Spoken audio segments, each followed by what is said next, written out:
வணக்கம் நண்பர்களே, welcome back to ஸ்கோர்சி academy. நான் உங்கள் சுபின். லாஸ்ட் வீடியோ போட்டு ஒரு பெரிய கேப்புக்கு அப்புறம் தான் இந்த வீடியோ வந்து அப்லோட் பண்ணுறேன். என்ன ஆச்சு அப்படின்னா, லாஸ்ட் கொஞ்ச நாள் ஒரு 2-3 மாதம் வந்து என்டிபிசி எக்ஸாமுக்கு வந்து ப்ரிப்பேர் பண்ணிகிட்டு இருந்தேன். டியூட்டி டைம் போக மற்ற டைம் வந்து எக்ஸாம் ப்ரிப்பேர் பண்ணிகிட்டு இருந்தேன். அதனால தான் வந்து வீடியோ அப்லோட் பண்ண முடியல. இந்த வீடியோவில் நம்ம என்ன பார்க்க போகிறோம் அப்படின்னா, அக்யூரசி எப்படி மெயின்டைன் பண்ணுறது. நான் எப்படி அக்யூரசி வந்து ஓரளவுக்கு நல்ல அக்யூரசி வந்து எக்ஸாமில் வந்து மெயின்டைன் பண்ணுறேன். அதுக்கு நான் ஃபாலோ பண்ணுற சில விஷயங்கள் என்னென்ன அப்படிங்கிறது தான் உங்களுக்கு இந்த வீடியோவில் நான் வந்து ஷேர் பண்ண போகிறேன். இது என்னோட வந்து என்டிபிசி கிராஜுவேட் லெவல் சிபிடி 1 எக்ஸாமோட ஸ்கோர் கார்டு. ஓகேவா? என்டிபிசி 05/2024 போஸ்ட் நான் டெக்னிக்கல் கேட்டகரி கிராஜுவேட் லெவலோட மார்க் ஷீட்டு. இதில் பார்த்தோம் அப்படின்னா, நான் டோட்டல் அட்டன் பண்ணியிருக்கிற கொஸ்டின் வந்து 65 கொஸ்டின் வந்து அட்டன் பண்ணேன். அதில் வந்து 65மே கரெக்ட். ஓகேவா? 65 அட்டன் பண்ணேன், 65 கரெக்டு. இன்கரெக்ட் எவ்வளோ அப்படின்னு பார்த்தோம்னா 0. இதில் பாருங்கள், ரா ஸ்கோர் வந்து 65.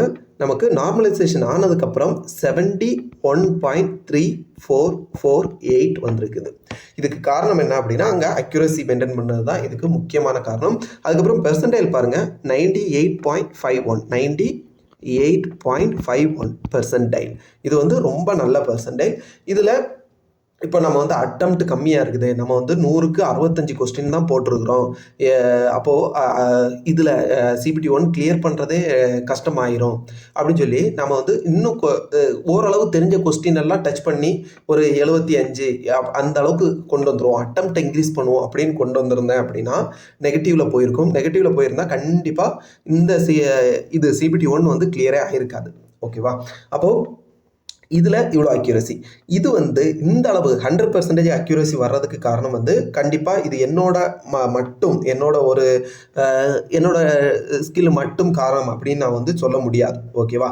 இதுக்கு காரணம் ஒரு நார்மலாக எனக்கு வந்து ஒரு 3 to 4 அந்த அளவுக்கு வந்து தான் இன்கரெக்ட் இருக்கும். அதை தாண்டி மேலே போகிறது வந்து ரொம்ப ரேராக தான் போகும் மார்க் டெஸ்ட் போடும்போதே. இந்த 3 to 4 வந்து தான் என்னோட கரெக்டான ஒரு லெவலு. இந்த 5 இந்த 100% அக்யூரசி வந்தது வந்து ஏதோ கடவுளோட புண்ணியம். அதுக்கப்புறம் அந்த ஒரு இதில் இருந்த லக்கு அந்த மாதிரி வச்சுக்கலாம். ஓகேவா? ஏன்னா இதில் கொஞ்சம் அக்யூரசி தப்பாக இருந்தால் கூட அன்னைக்கு எக்ஸாம் வந்து கிளியர் ஆகிருக்காது. அப்போது நம்ம வந்து 100% அக்யூரசி மெயின்டைன் பண்ணுறது வந்து ஒரு லக்கு. ஆனால் நம்மளால் 3 to 4 அந்த அளவுக்கு மொத்தத்தில் மேக்ஸிமம் வந்து ஒரு 5 கொஸ்டின் தான், 5 கொஸ்டினை தாண்டி இன்கரெக்ட் போகக்கூடாது. அந்த அளவுக்கு வந்து நம்ம வந்து அக்யூரசியை ஈஸியாக மெயின்டைன் பண்ணிடலாம். இது பாருங்கள், இதுதான் அந்த 65க்கு 65 கரெக்டு, 0 இன்கரெக்டு. இது என்னோட ஒரு நிமிஷம். இது வந்து அண்டர் கிராஜுவேட் லெவலோட ஸ்கோர் கார்டு. ஓகேவா? டோட்டல் எவ்வளோ கொஸ்டின்? 75 கொஸ்டின், 75 கொஸ்டின் வந்து அட்டெம்ப்ட் பண்ணியிருக்கிறேன். அதில் இன்கரெக்ட் எவ்வளவு அப்படின்னா 3 கொஸ்டின் இன்கரெக்ட். பார்த்தீங்களா? Max total 27 question attempt. அதில் ஒரு 26 கரெக்டு, ஒரு கொஸ்டின் இன்கரெக்ட். ஓகேவா? மேக்ஸில் 26 கரெக்டு, 1 இன்கரெக்டு. இது ரீசனிங்கில் வந்து டோட்டல் 30 கொஸ்டின், 30ல் 30மே கரெக்டு, இன்கரெக்ட் 0. அதுக்கப்புறம் ஜிஎஸ் ஜென்ரல் அவேர்னஸில், ஜென்ரல் ஸ்டடீஸ் இல்லைன்னா ஜென்ரல் அவேர்னஸ், அதில் வந்து டோட்டல் 18 கொஸ்டின் அட்டெம்ப்ட்டு. அதில் 16 கரெக்டு, 2 இன்கரெக்ட். ஓகேவா? 2 இன்கரெக்ட், டோட்டல் 3 கொஸ்டின் இன்கரெக்ட். அதுக்கப்புறம் அப்படியே இந்த பக்கம் வந்தோம் அப்படின்னா, என்டிபிசி கிராஜுவேட் லெவலோட சிபிடி 2 மெயின்ஸு, அதில் பார்த்தோன்னா 120 கொஸ்டின், 120ல் 82 கரெக்ட். ஓகேவா? இதில் இந்த ரேங்க் குருஜி அதில் போட்டு பார்த்தோம் அப்படின்னா 82, 81 அப்படின்னு வருது. தனியாக எடுத்து எண்ணி பார்க்கும்போது 82 கரெக்டு, 6 இன்கரெக்ட். இதில் தான் எனக்கு கொஞ்சம் ராங் கொஸ்டின் வந்து அதிகமானது. இந்த டெஸ்ட்டில் தான் ஆவரேஜாக எனக்கு வந்து 5க்கு கீழே தான் இருக்கும். 3 to 4 அந்த அளவுக்கு தான் இருக்கும். இப்படி நீங்கள் அக்யூரசி மெயின்டைன் பண்ணணும் அப்படின்னா அதுக்கு நம்ம என்னென்ன பண்ணலாம் அப்படிங்கக்கூடிய எனக்கு தெரிஞ்ச சில டிப்ஸு உங்களுக்கு இந்த வீடியோவில் நான் ஷேர் பண்ண போகிறேன். ஃபஸ்ட்டு வந்து என்னென்னா, மார்க் டெஸ்ட் போடணும். ஓகேவா? நிறையா மார்க் டெஸ்ட் போடணும். அதுதான் ஃபஸ்ட்டு இது. மார்க் டெஸ்ட்டு போடணும். மார்க் டெஸ்ட் வந்து எந்த வெப்சைட்லனாலும் போடலாம். இதில் வந்து ஆலிவ் போர்டு, அதிலலாம் ஆலிவ் போர்டில் வந்து கொஸ்டின் லெவல் வந்து ரொம்ப டஃப்பாக இருக்கும். ரயில்வே எக்ஸாமுக்கு அந்தளவுக்கு தேவையில்லை. டெஸ்ட் புக்கே பெஸ்ட். ஓகேவா? மார்க் டெஸ்ட்டு அட்லீஸ்ட்டு டெய்லி, இப்போ ஒரு எக்ஸாம் முன்னாடி அந்த ஒரு மாதம் டெய்லி ஒரு டெஸ்ட்டாவது போடணும். டெய்லி 1ஆவது போடணும். எக்ஸாம் அந்த இது வந்துடுச்சு. இப்போது இப்போ 10 நாளுக்கு அப்புறம் எக்ஸாம் அந்த மாதிரி அனௌன்ஸ் பண்ணிட்டாங்க அப்படின்னா அதுக்கப்புறம் நம்ம வந்து மினிமம் 2 டெஸ்ட் அது போட முடியலை அப்படின்னா அந்த லாஸ்ட் 1 வீக்காவது மினிமம் ஒரு ஒரு நாள் அந்த ஒரு வாரமாவது மினிமம் 2 டெஸ்ட் வந்து நீங்கள் போடணும். இந்த மார்க் டெஸ்ட் போடும்போது என்ன ஆகும் அப்படின்னா நம்ம எதில் தப்பு விடுறோம், ஓகேவா, அந்த மாதிரி நமக்கு வந்து எந்த கொஸ்டின் வந்து நமக்கு மறக்குது, இந்த மாதிரியான இதெல்லாம் நமக்கு வந்து தெரிய வரும், ஓகேவா. அதுக்கப்புறம் நம்ம அந்த ஒரு கெஸ் பண்ணி போட்டிருப்போம். கெஸ் பண்ணும்போது டைரெக்டாக எக்ஸாமில் போனோன்னா நமக்கு எல்லாம் இந்த இது கெஸ் பண்ணி இது சரியாக வந்துடும் அப்படிங்கிற மாதிரி போடுவோம். ஆனால் மார்க் டெஸ்ட்டில் போட்டுட்டு நீங்கள் அந்த கெஸ் பண்ணி போட்ட டெஸ்ட்டு அந்த கொஸ்டினெல்லாம் எடுத்து பாருங்கள், மேக்ஸிமம் ராங்காக தான் இருக்கும். நீங்கள் கெஸ் பண்ணி போட்ட கொஸ்டின் மேக்ஸிமம் ராங்காக தான் இருக்கும். அந்த ராங்கான கொஸ்டினை நீங்கள் அந்த கொஸ்டின் ராங் ஆகாமல் இருந்தால் கூட உங்களுக்கு வந்து அந்த கொஸ்டின் அட்டன் பண்ணாமல் இருந்திருந்தால் கூட உங்களுக்கு பெர்சன்டேஜ் வந்து அதிகமாக இருக்கும். இந்த மாதிரி விஷயங்கள் வந்து உங்களுக்கு மார்க் டெஸ்ட் போட தான் வரும்.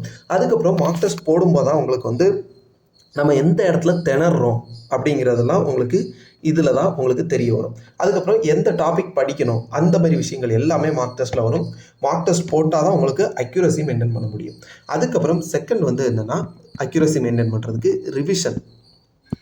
ரிவிஷன் வந்து ரொம்ப ரொம்ப ரொம்ப ரொம்ப ரொம்ப ரொம்ப முக்கியமான விஷயம். படித்ததை வந்து நிறையா ரிவிஷன் பண்ணணும் அப்படின்னா நம்ம வந்து இப்போ ஓ காட் பியூட்டிஃபுல்னு மறுபடியும் சொல்லிட்டே இருப்போம் தெரியுமா, அந்த ஸ்கூல் படிக்கும்போது. அந்த மாதிரி ரிவிஷன் பண்ணக்கூடாது. நமக்கு அந்த 3 ஆப்ஷன் ABCDன்னு கொடுத்துருக்காங்க. அதை பார்க்கும்போது இதுதான் வரும் அப்படிங்கிறது தெரியணும், ஓகேவா. அதுக்கு சில பேசிக்கான டாபிக் எல்லாமே வந்து பேசிக்காக இருக்கிறது எல்லாமே நமக்கு பார்த்தாலே தெரிஞ்சிடும் இதுதான் வரும். நமக்கு நார்மலாக அந்த கொஸ்டின் கேட்டால் சொல்ல தெரியாது, ஆனால் அந்த 4 ஆப்ஷனை பார்க்கும்போது நமக்கு தெரிஞ்சிடும். அந்த மாதிரி இருக்கிறத நம்ம லைட்டாக ரிவிஷன் பண்ணணும். இன்னொன்று வந்து சில கொஸ்டின் வந்து கொஞ்சம் ட்ரிக்கியாக இருக்கும். அது எப்படி அப்படின்னா, இப்போது டிராஃப்டிங் யூனியன் கான்ஸ்டியூஷன் கமிட்டி, இப்போது பாலிட்டியில் எடுத்துக்கிட்டோம் அப்படின்னா யூனியன் கான்ஸ்டிடியூஷன் கமிட்டி, இதோட சேர்மன் யார் அப்படின்னு கேட்பாங்க.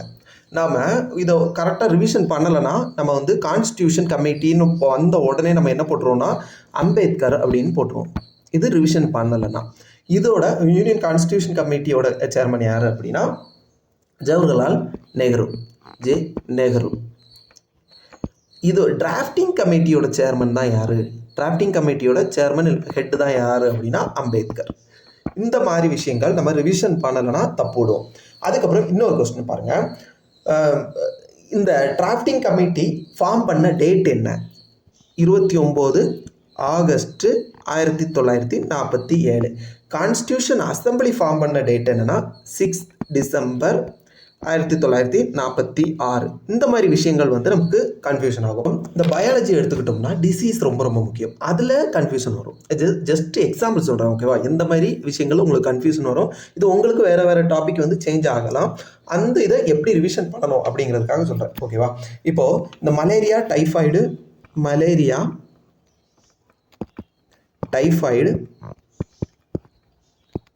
அதுக்கப்புறம் காலரா,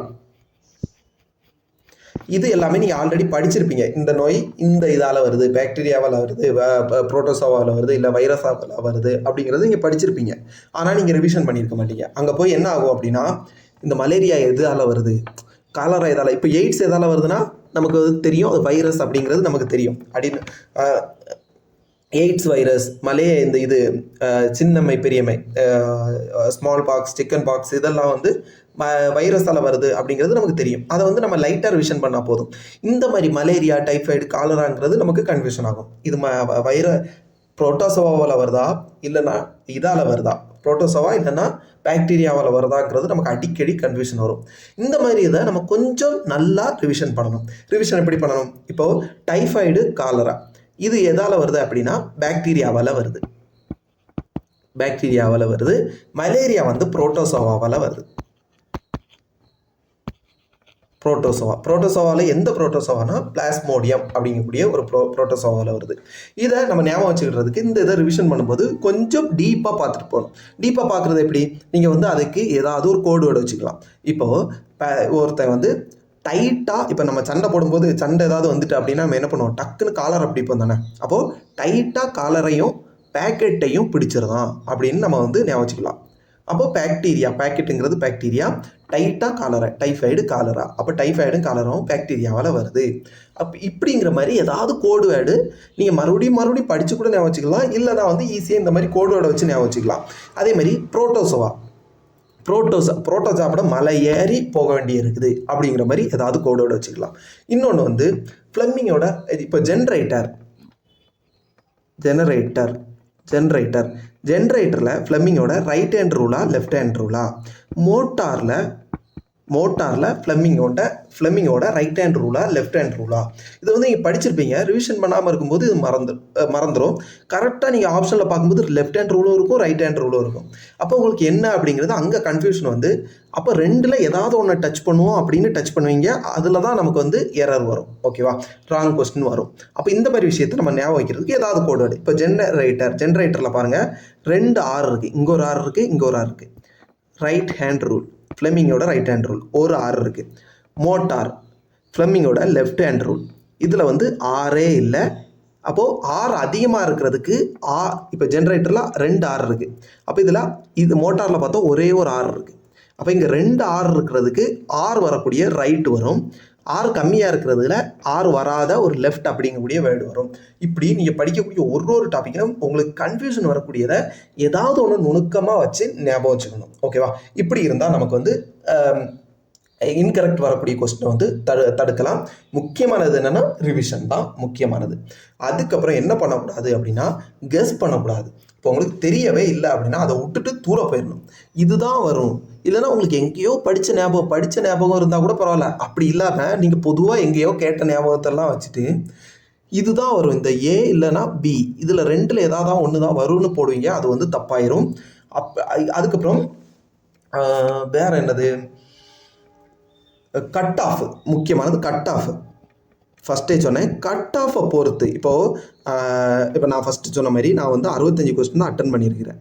அப்போது கட் ஆஃப் அதிகமாக வருமே, நான் வந்து 65 தானே அட்டன் பண்ணேன், அப்போ எக்ஸ்ட்ரா இன்னும் கொஞ்சம் அட்டன் பண்ணலாம் அப்படின்னு பண்ணக்கூடாது. இப்போது NTPC CPT 2 எழுதினேன் கிராஜுவேட் லெவலில், கொஸ்டின் ரொம்ப ஈஸியாக இருந்துச்சு. அதில் பார்த்தோம் அப்படின்னா நான் வந்து 82 கொஸ்டின் தான் கரெக்டு, 88 அட்டம்ப்ட். ஓகேவா, அப்போது நமக்கு கொஸ்டின் ஈஸியாக இருக்குதே, நம்ம வந்து கட் ஆஃப் அதிகமாக வரும், வேக்கன்சி ரொம்ப கம்மி, அப்போ கட் ஆஃப் அதிகமாக வரும் அப்படின்னு ரொம்ப அதிகமாக ஒரு 95 போடுவோம், இல்லைனா 105 100 ரீச் பண்ணுவோம். அப்படிங்கிற மாதிரி கட் ஆஃபை யோசித்து நம்ம வந்து கொஸ்டின் அட்டம்ப்டை இன்க்ரீஸ் பண்ணக்கூடாது. நமக்கு என்ன தெரிஞ்சிருக்கோ அதை மட்டும்தான் அட்டன் பண்ணணும். இப்போ இதிலே பார்த்தோம்னா நான் படிக்கும்போது எனக்கு சாராக இருந்தவர், இப்போது அவரும் ரயில்வேல தான் இருக்கிறாரு. அவர் அட்டன் பண்ணது 90க்கு மேலே. அதில் இன்கரெக்ட் பார்த்தோன்னா 21 வந்து இன்கரெக்ட். என்னோட ஃப்ரெண்டு, அவர் கிளர்க்காக இருக்கிறாரு ரயில்வேல, சவுத் வெஸ்டர்ன் ரயில்வேல, அவருக்கு வந்து 14 இன்கரெக்ட். இப்படி இப்போ கொஸ்டின் ஈஸியாக இருக்கும்போது நிறைய பேரோட அட்டம்ப்ட் இன்க்ரீஸ் ஆகும். அப்போது அங்கே என்ன ஆகும்னா இன்கரெக்ட் கொஸ்டின் வந்து நிறையா வரும்.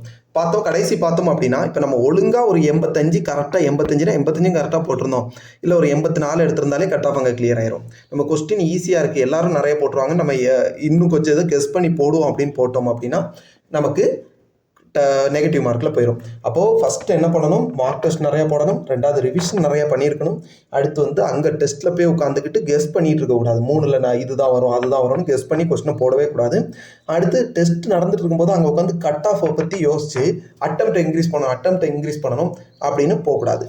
அதுக்கப்புறம் ப்ராப்பராக ரெஸ்ட் எடுத்துகிட்டு போகணும். நீங்கள் என்ன தான் படிச்சுட்டு போனாலும் அந்த முந்தின நாள்லாம் கரெக்டாக ரெஸ்ட் எடுக்கலை அப்படின்னா உங்களுக்கு நீங்கள் தெரிஞ்ச கொஸ்டினே என்ன பண்ணுவீங்க அப்படின்னா தப்பாக ரீட் பண்ணுவீங்க.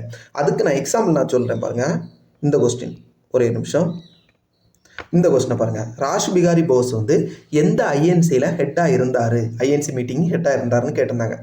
நான் இந்த ராஷ் பிகாரி கோஸுங்கிறதையே பார்க்கல, ஓகேவா, அதை வந்து கரெக்டாக ரீட் பண்ணல. நான் என்ன ரீட் பண்ணிட்டேன்னா மதன் மோகன் மால்வியான்னு ரீட் பண்ணிட்டேன். அதுக்கு காரணம் டக்குன்னு இந்த லாகூர் 1909 இது மதன் மோகன் மால்வியான்னு நான் நிறைய நல்லா படிச்சிருந்தேன். அப்போ நான் இதை டக்குன்னு பார்த்துட்டு கொஸ்டினை ஒழுங்காக ரீட் பண்ணாமல் அப்போ மதன் மோகன் மால்வியா லாகூர் அப்படின்னு சொல்லி இதை போட்டு வச்சிட்டேன். ஓகேவா, ஆனால் ஒழுங்காக ராஷ் பிகாரி போஸுங்கிறது நமக்கு தெரியும், சூரத் ஸ்பிளிட் நடந்துச்சு, அதில் ராஷ் பிகாரி போஸ் தான் 1907 இருந்தார். அப்போது இந்த 2 ஆப்ஷன்லையும் 1907 இருக்குது.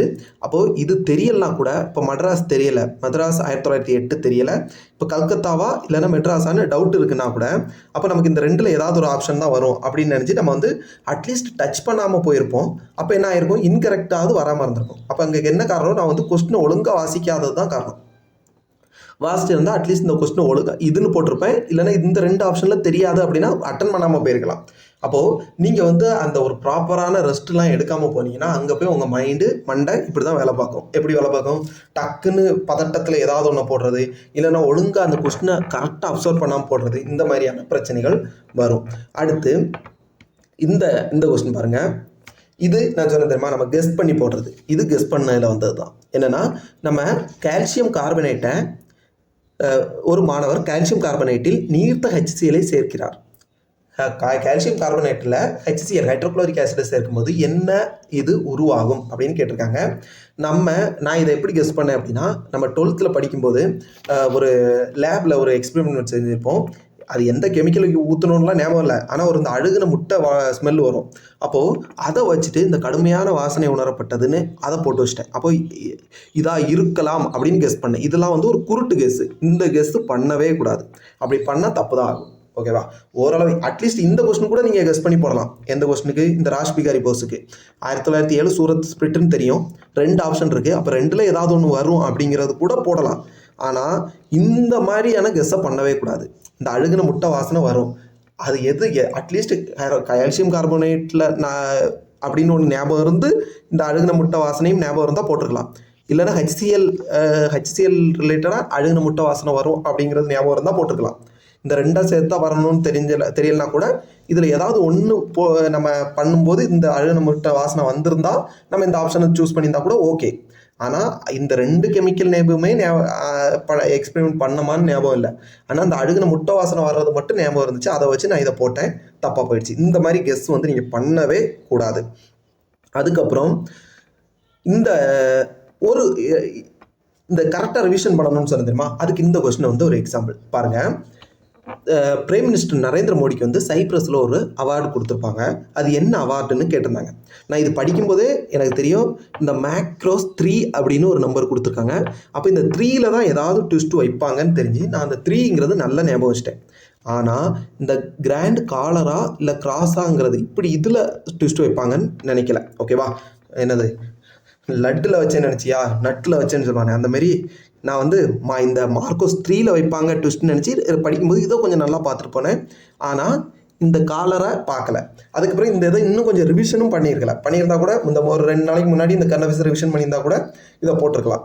அப்போது ரிவிஷன் வந்து ரொம்ப ரொம்ப ரொம்ப முக்கியம். இப்போ இந்த கொஸ்டின் இன்கரெக்ட் ஆச்சுது, இது வந்து நம்ம கையில் இல்லை. ஓகேவா? நம்ம இதுதான் வரும் அப்படின்னு நம்ம கட்டாயம் இதுதான் வரும்னு நினச்சி போட்டது. இப்போ இந்த மாதிரி இன்கரெக்ட் ஆனால் நம்ம பிரச்சனை இல்லை. இதில் இப்படி இன்கரெக்ட் ஆகிறது நீங்கள் பார்த்தீங்கன்னா, கரெக்டாக நீங்கள் டெஸ்ட் போட்டிங்கன்னா ஒரு 3-4 கொஸ்டின் தான் இப்படி இன்கரெக்ட் ஆகும். இந்த மாதிரி குருட்டு கெஸ் பண்ணுறதுல தான் நமக்கு வந்து நிறைய கொஸ்டின் வந்து இன்கரெக்ட் ஆகும். மேக்ஸில் எப்படி நீங்கள் இன்கரெக்ட் பண்ணுவீங்க அப்படின்னு பார்க்கலாம். இந்த கொஸ்டின் பாருங்கள், நான் வந்து இதை சால்வ் பண்ணேன். இதோட ஆன்சர் வந்து 8/5. ரொம்ப பேசிக்கான கொஸ்டின். நான் சால்வ் பண்ணும்போது 3/2ன்னு வந்துடுச்சு. இதை போட்டேன், தப்பாயிடுச்சு. ஓகேவா? அப்போது இப்படி வந்து நீங்கள் வந்து சால்வ் பண்ணி வாரீங்க. அந்த ஆப்ஷன் அந்த ஆன்சர் வந்து நீங்கள் சால்வ் பண்ண அந்த ஆன்சர் வந்து ஆப்ஷனில் இருக்குது. அப்படி கிளிக் பண்ணி நீங்கள் வந்து இன்கரெக்ட் ஆகும் சிலது. அது கூட பிரச்சனை இல்லை. நம்ம என்ன பண்ணுவோம்னா, சிலது வந்து மேக்ஸ் சால்வ் பண்ணி வந்துகிட்டே இருப்போம். சால்வ் பண்ணி கொஞ்சம் பெரிய கொஸ்டினாக இருக்கும், சால்வ் பண்ணி வருவோம். கீழே லாஸ்ட் வந்துட்டு நமக்கு கிடைச்ச ஆன்சர் வந்து ஆப்ஷன்லேயே இருக்காது. இல்லைன்னா அந்த நமக்கு கிடைச்ச ஆப்ஷனுக்கு கொஞ்சம் நியர் வேல்யூ அந்த மாதிரி ஆப்ஷனில் இருக்கும். அப்போ வந்து நம்ம கிளிக் பண்ணுவோம், அது வந்து இன்கரெக்ட் ஆயிரும். ஓகேவா? ரொம்ப இப்போ பாயிண்டில் பக்கத்தில் இருக்குது. இப்போ நமக்கு கிடைச்ச வந்து 8.16 இருக்குது, ஆப்ஷனில் வந்து 8.2 இருக்குது. இல்லைன்னா வேறு மாதிரியான பக்கத்தில் 8 இருக்குது. அப்படின்னா கூட டச் பண்ணலாம். ஆனால் இதுக்கு நியராகவே வராமல் கொஞ்சம் தள்ளி இருக்கக்கூடிய ஆன்சர் வருது. அப்போது நம்ம இவ்வளோ நேரம் சால்வ் பண்ணிட்டோமே, அப்போ இது பக்கத்தில் இருக்கக்கூடிய வேலை இதுதான் இருக்குது, அப்போ இதாக இருக்கும் அப்படிங்கிற மாதிரியான குத்தக்கூடாது. அது வந்து தப்பாயிரும். நீங்கள் சால்வ் பண்ணி லாஸ்ட் வந்துட்டு அந்த ஆப்ஷன் வந்து வந்த ஆன்சர் வந்து இதில் இல்லை, ஆப்ஷனில் இல்லை அப்படின்னா அதுக்கு நியர் வேல்யூ இருக்குது அப்படிங்கிற மாதிரியான ஒரு இதில் குத்தக்கூடாது. அது வந்து தப்பாயிரும். அது நிறைய பேர் அந்த தப்பு பண்ணுவாங்க. என்னென்னா, நான் இவ்வளோ நேரம் சால்வ் பண்ணிட்டேனே, அப்படின்னா இந்த இதை அட்டன் பண்ணிட்டு போயிடுவோம், இந்த ஆப்ஷன் தான் வர்றதுக்கு வாய்ப்பு இருக்குது அப்படிங்கிற மாதிரி நீங்கள் போடக்கூடாது.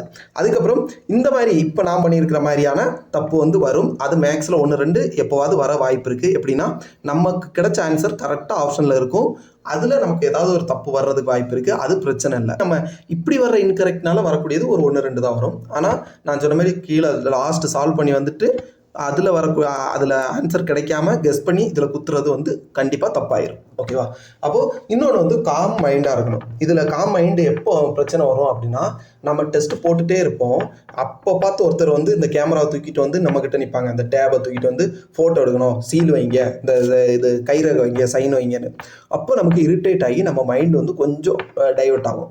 அந்த டைமில் என்ன ஆகும்னா நமக்கு இன்கரெக்ட் வர்றதுக்கு வாய்ப்பு இருக்குது. அந்த டைமில் என்ன பண்ணணும்னா அவர் கொஞ்சம் பொறுமையாக பரவாயில்ல அப்படிங்கிற மாதிரி வச்சுட்டு கொஞ்சம் சிரிச்சுக்கிட்டே அவங்களுக்கு அந்த சைன் பண்ணி கொடுக்குறது, இல்லைனா வந்து ஃபோட்டோக்கு இது பண்ணுறது, ஃபோட்டோ எடுக்கிறதுக்கு அலோவ் பண்ணுறது, அந்த மாதிரி விஷயங்கள் பண்ணணும். ஓகேவா? அந்த நேரம் எரிச்சல் பட்டுட்டு பண்ணோம் அப்படின்னா மைண்டு டைவர்ட் ஆகும், கண்டிப்பாக இன்கரெக்ட் வந்துடும். அப்போது இன்கரெக்ட் வராமல் இருக்கணும். அக்யூரசி நல்லா மெயின்டைன் பண்ணணும். அக்யூரசி நான் பார்த்த வரைக்கும் எங்கள் இதில் நல்லா படிக்கிற என்னோடய ஃப்ரெண்ட்ஸே அக்யூரசி மெயின்டைன் பண்ணுறது ரொம்ப ரொம்ப கம்மி. ஆனால் அவங்களோட அட்டெம்ப்ட் அதிகமாக இருக்கும். ஓகேவா? நிறைய கொஸ்டின் வந்து இப்போ நான் வந்து ஒரு 82 கரெக்டாக போடுறேன் அப்படின்னா, நான் 82 போடுறேன் அப்படின்னா என்னோடய ஃப்ரெண்ட்ஸ் வந்து 88 இல்லைனா 90 போட்டிருப்பாங்க. ஓகேவா? அவங்களுக்கு அட்டெம்ப்ட்டு நல்லாயிருக்கும், ஆனால் அவங்களுக்கு இன்கரெக்ட் அதிகமாக இருக்கும். அப்போ என்ன ஆகுனா லாஸ்ட்டு எனக்கு 81 வருதுன்னா அவங்களுக்கும் 81 இல்லைனா 80 இல்லைனா 78 அந்த மாதிரி வந்துடும். ஓகேவா? அப்போ கிட்டத்தட்ட 2 பேரும் சேமாக வந்துடும். அப்போது என்ன பண்ணணும்? அக்யூரசி ரொம்ப ரொம்ப முக்கியம். அக்யூரசி நல்லா மெயின்டைன் பண்ணுங்கள். அப்போ நீங்கள் நிறைய படிக்கலாம் கூட, உங்களோட நல்லா படிக்கிறவங்க, ரொம்ப முன்னாடி இருக்கிறவங்க கூட நீங்கள் அக்யூரசி மெயின்டைன் பண்ணும்போது அவங்கக்கிட்ட நீங்களும் வந்துடலாம். ஓகேவா? அப்போது ஃபஸ்ட்டு அக்யூரசி மெயின்டைன் பண்ணுறதுக்கு என்ன பண்ணணும்? மார்க் டெஸ்ட் நல்லா போடணும். ஃபஸ்ட்டு மார்க் டெஸ்ட்டு தான். மார்க் டெஸ்ட்டு அடுத்து ஃபஸ்ட்டு செகண்ட் அப்படி கிடையாது, முக்கியமான பாயிண்ட். ஓகேவா? மார்க் டெஸ்ட் போடணும். அடுத்து ரிவிஷன் நல்லா பண்ணணும். அடுத்து வந்து கெஸ் பண்ணி போடவே கூடாது. கொஸ்டினை வந்து கெஸ் பண்ணக்கூடாது. அப்படி கெஸ் பண்ணி போடுறீங்கன்னா சைடில் நோட் பண்ணிக்கோங்க, உங்கள் கையிலே எழுதிக்கோங்க. இந்த கொஸ்டின் மொத்தம் நான் எத்தனை கொஸ்டின் கெஸ் பண்ணியிருக்கிறேன், 1 2 3 நோட் பண்ணிக்கோங்க. அப்போ இந்த 3 கொஸ்டினை தாண்டி அடுத்து கெஸ் பண்ணக்கூடாது. ஓகேவா? இது நான் எப்போவுமே பண்ணுவேன். நான் டெஸ்ட் போடும்போது நோட் பண்ணிப்பேன். ரொம்ப இப்போ இந்த 2 ஆப்ஷன் வர்ற மாரி இருக்குன்னா அந்த கொஸ்டினை கெஸ் பண்ணி போடுறேன், மேக்ஸிமம் போட மாட்டேன். அப்படி போட்டுட்டேன்னா அந்த இதை நோட் பண்ணி வச்சுப்பேன். அதேமாரி நீங்களும் நோட் பண்ணி வைங்க. அப்போ நமக்கு தெரியும் நம்ம 3 போட்டுட்டா இதுக்கு மேலே போகக்கூடாதுன்னு. இல்லைனா நீங்கள் பாட்டு கெஸ் பண்ணி போயிட்டே இருப்பீங்க. அப்போ கெஸ் பண்ணக்கூடாது. அடுத்து கட் ஆஃபை பற்றி அதில் உட்காந்து யோசிக்கக்கூடாது. கட் ஆஃப் அதிகமாக வரும், நம்ம அட்டெம்ப்ட் இன்க்ரீஸ் பண்ணணும் அப்படின்னு யோசிக்கக்கூடாது. தெரிஞ்ச கொஸ்டின் மட்டும்தான் போடணும். ப்ராப்பராக ரெஸ்ட் எடுத்து ஒரு காம் மைண்டில் எக்ஸாம் வந்து அட்டன் பண்ணணும். இது எனக்கு தெரிஞ்ச சில டிப்ஸ் தான் உங்களுக்கு சொல்லியிருக்கிறேன். உங்களுக்கு தெரிஞ்சு வேறு ஏதாவது இருந்ததுன்னா அதையும் நீங்கள் கமெண்ட் பாக்ஸில் போடுங்க. இந்த மாதிரி இது ரிலேட்டடாக வேறு ஏதாவது இந்த எக்ஸாம் அப்ளை பண்ணுறது, இந்த எக்ஸாம் ரிலேட்டடாக எப்படி அட்டன் பண்ணுறது, இந்த மாதிரியான ஏதாவது ஒரு டவுட் இருக்குது அப்படின்னா நீங்கள் கமெண்ட்டில் போடுங்க. நான் அதுக்கான வீடியோ போடுறேன். மற்ற உங்களுக்கு வேறு ஏதாவது எக்ஸாம் ரிலேட்டடாக இல்லைன்னா இந்த காம்படிட்டிவ்ஸ் ப்ரிப்பரேஷன் ரிலேட்டடாக ஏதாவது டவுட் இருந்தால் அதுவும் கமெண்ட் பாக்ஸில் போடுங்க. இந்த வீடியோ வந்து உங்களுக்கு பிடிச்சிருக்கும், புரிஞ்சிருக்கும் அப்படின்னு நான் நம்புகிறேன். நெக்ஸ்ட் வீடியோவில் மீட் பண்ணலாம். நன்றி. ஜெய் ஹிந்த். பாய்.